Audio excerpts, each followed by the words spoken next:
Hey guys, it's Roscoe, and on the Space Couch today I'm going to be reviewing this, Rendezvous with Rama by Arthur C. Clarke, an absolute classic of science fiction. What is actually most interesting about it is how it's dated.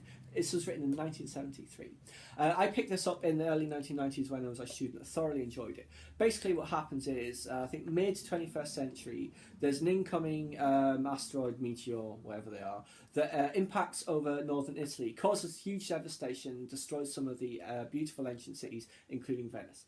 In the aftermath of that, the Earth and the other inhabited planets and moons of the solar system, they set up a early warning system to detect future incoming asteroids and deflect or destroy them.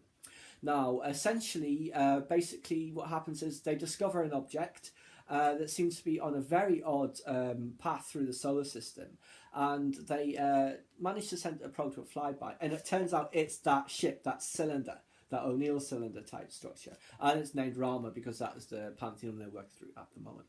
They dispatch a crew to catch up with it while it's still heading in towards the sun, and they will have to leave before it gets too close to the sun and then come back, or otherwise they'll be stuck in it forever.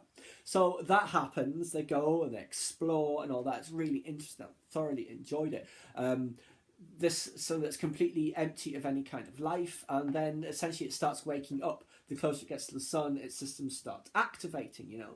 So where there's like giant lakes and seas that were frozen, they thaw out, storms because of the air being agitated, and then creatures start emerging from protozoa all the way up to, well, basically like scavenger things. They're all feeding off of each other, you know. Essentially, Rama is maintaining itself, you know, with biological things rather than mechanical.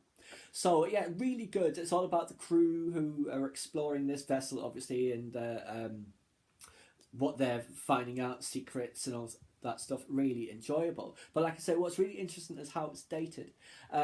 When they're trying to get the funding to do that initial flyby, basically it's some committee of scientists, and someone is talking about they want to launch their satellite to prove the newly revived theory of Big Bang creation, while the supporters of the modified steady state theory are against it. Very interesting, because bear in mind this was written in 1973, that's when it came out, so it was written late 60s, early 70s. That is when there was the big debate between the Big Bang theory and the steady state theory. Fred Hoyle on the steady state side, can't remember who the guy was on the Big Bang side. So I think at this point it had been established that the Big Bang was the correct theory, but there wasn't widespread acceptance of it yet, you know. So I guess that Arthur C. Clarke was a fan of steady state, so that was his homage to that modified steady state. That's funny, like 100 years from now and they still haven't proved the Big Bang. Another thing that's very interesting in this is he completely misses the rise of personal global telecommunications and social messaging. Oh, imagine, it didn't everyone. Because there's one company that runs all their comms throughout the solar system, and it takes forever to be able to make a call, and you've got to have a huge line of credit before you can. So yes, that's a bit off. Another thing that was interesting is the use of simians, chimpanzees modified genetically, and they're called simps, so super chimpanzee, shall we say. They're essentially just thrown in there as a detail that's just mentioned. They don't actually do anything. They're basically like very menial crew members on the ship that goes out to Rama. But again, very much of the time, because they were just past the eras like, say, Ham the Astro Chimp and all of that.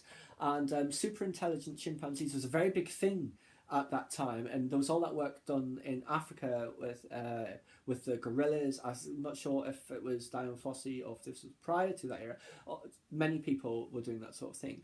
And there's another one of Arthur C. Clarke's stories that I've read where he goes into this more, where essentially these chimpanzees or gorillas, whichever simian it was, are now like menial house servants with a limited vocabulary, and they can do general tasks like house cleaning.